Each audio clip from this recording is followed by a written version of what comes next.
Yep, it's that time. Brisket time. Snake River Farms, gold grade Wagyu 15.5-pound brisket.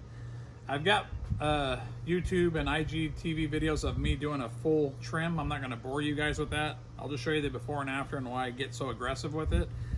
But I will have a detailed process on this from today to tomorrow, because I'm going to put it on the Traeger tonight, finish it tomorrow. But I'll put all that information in my stories. And the awesome thing about the highlights is all my cooks lately, I've been transferring all those detailed stories to my highlights, and then just, you know, putting, you know, this will be under brisket, and you go there and it'll have something for you guys to reference. So I just find it's been really helpful and helping me on my DMs and whatnot. So with that said, time to trim this bad boy. Okay, one thing I want to add before I open this up is this brisket isn't fully thawed yet. A little soft here, a little harder here. Trust me when I tell you it's a lot easier to trim a brisket when it's still partially frozen.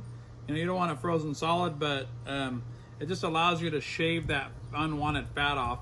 Extremely simple, and it saves you a ton of time, because that fat cap on the other side that's extremely thick, it could get really slimy.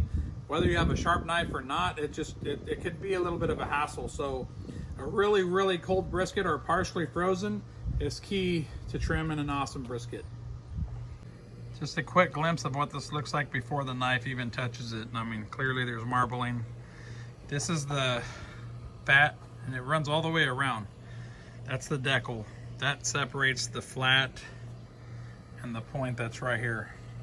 Fatty, and then fatty piece of meat here, then you got the decal separating the two, and then you've got the leaner flat here. So I'm shaving all this off, turning it around. I'll be digging all this fat out. But I just wanted to show you a quick glimpse of this brisket before I get into it.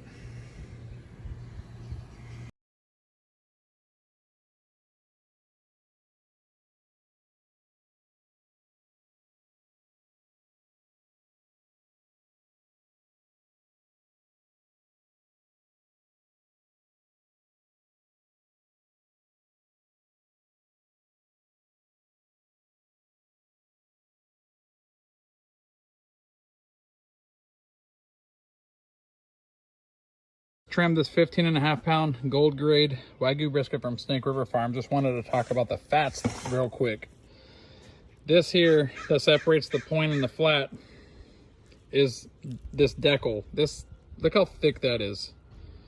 That's got to go. That's not going to render. And on a Wagyu brisket, you can get pretty aggressive. You can see I even got meat hanging here. Like, I get pretty deep. Without doing a full separation, I get under there.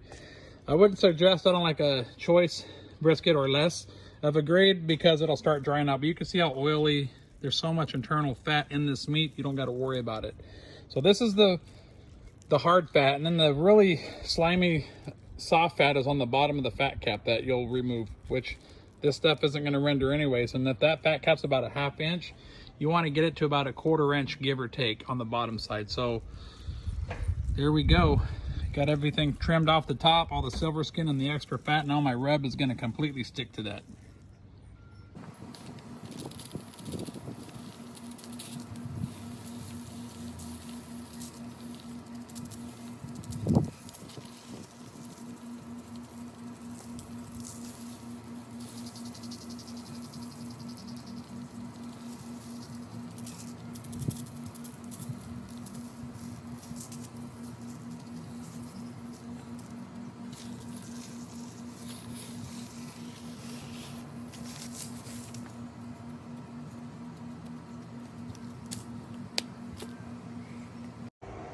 Okay, we're choosing the Pro Series, the 780 for this Wagyu brisket. We're gonna run around 200 degrees through the night. It is 9 p.m.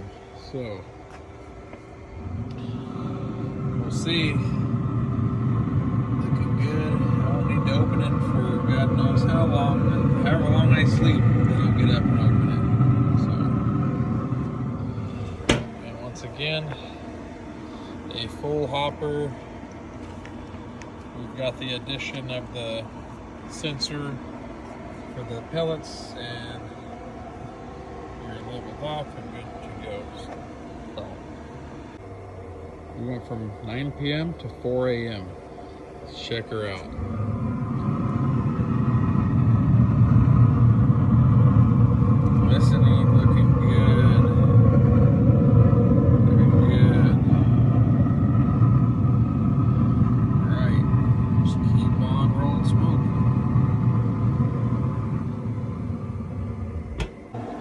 7-hour period, you can see it's maybe used 2 pounds of pellets. That's all it's used. This was full. That's 7 hours later. Not bad. Pretty efficient.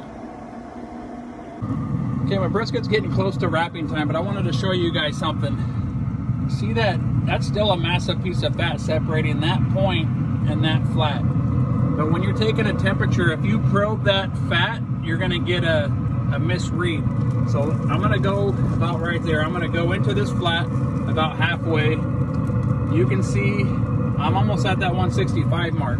Now I'm gonna push it about another ½ inch to 1 inch down. I'm not gonna hit the bottom grate. Look how quick that jumped up. 177 degrees. That's because I hit that piece of fat, and then if I keep going further, I'm gonna go into that point that's even hotter.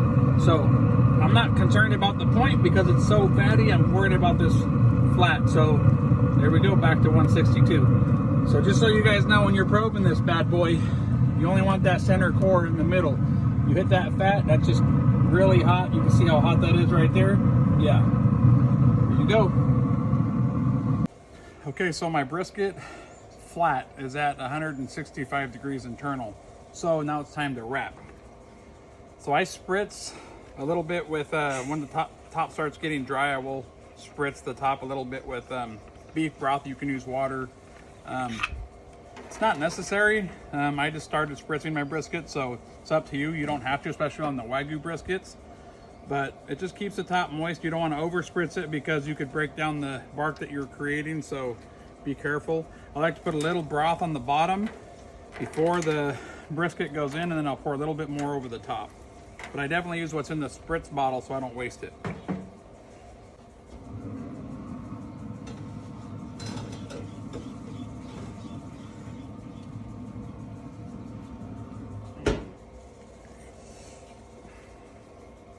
There's our brisket. It's just waving, not a big deal. So there we go. We're gonna get it wrapped. Put it over the juice, and then I like to pour a little bit more over the top, as it's already a little bit moist. But now we're just gonna start steaming it. Take it to, this Wagyu brisket will probably go to about 210 internal because of the internal fat that's in it. So now I'm gonna wrap it with some foil. Okay, we're wrapped, covered in foil, 250 degrees until it's done. So a couple more hours on this beauty, and we'll start checking the internal temperature here in a little bit. But once it starts getting over 200 degrees, I'll start looking for that probe tenderness, and we'll see where the number ends up. All right, we are 14 hours later. My briskets usually don't go that long, but this one did, probably because of the low temp I ran through the night. So I'm gonna pull it off. I know the internal is over 200. I checked it about, I'd say 30 minutes ago, and it's about 203. I needed more because it's a Wagyu brisket. So I'm gonna check it now. If it's done, I'm gonna get it rested in the ice chest, and then it'll rest in there for about an hour before I slice it. Okay, there it is. Just so you guys can see what my internal temp is, center of the flat. I'm gonna go so far. This is a Wagyu brisket, and we took it to about 209 degrees.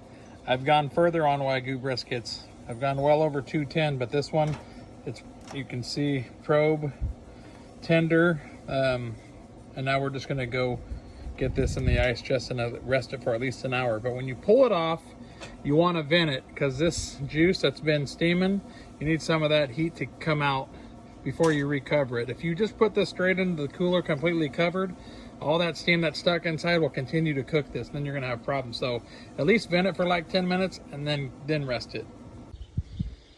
Okay, we are rested for an hour. I'm gonna slice this beautiful thing.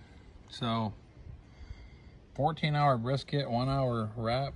One of my longer briskets that I've ever done, so it's a good thing. Let's get into it.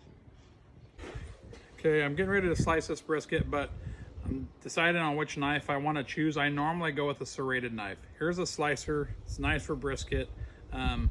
This is just a regular. You can see the regular blade. You can see the serrated on this blade. What the serrated helps you with is if your brisket, and it even falls on ribs, like pork ribs, if they're overcooked, the serrated will help you get through it better. Even if you have a really sharp knife and you're cutting through the brisket, sometimes it could start shredding. I'm not one to, you know, if I overcook something, you're gonna know it. I never try and hide anything. So I usually just go with my serrated anyways, because I can get some nice even slices and not have a bunch of frayed up ends. So that's the reasoning on why I do it. Now let's slice this beautiful thing. Let's see, one thing I like to do is separate. A lot of times when you see those, and I'll do it actually now, you can separate these two, or you can cut it over the flat and the point, and you can see that awesome meat squeeze that some people like, some people don't. Man, that just went through. So, ooh. You can see just the, look at the point and the fat that's in that. That is not a bad thing there.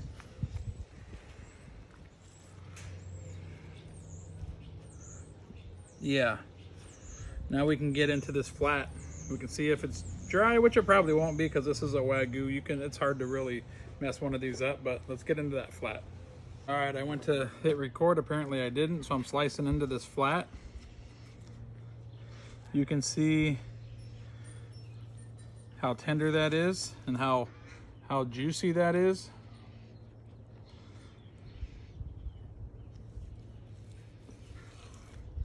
Oh man,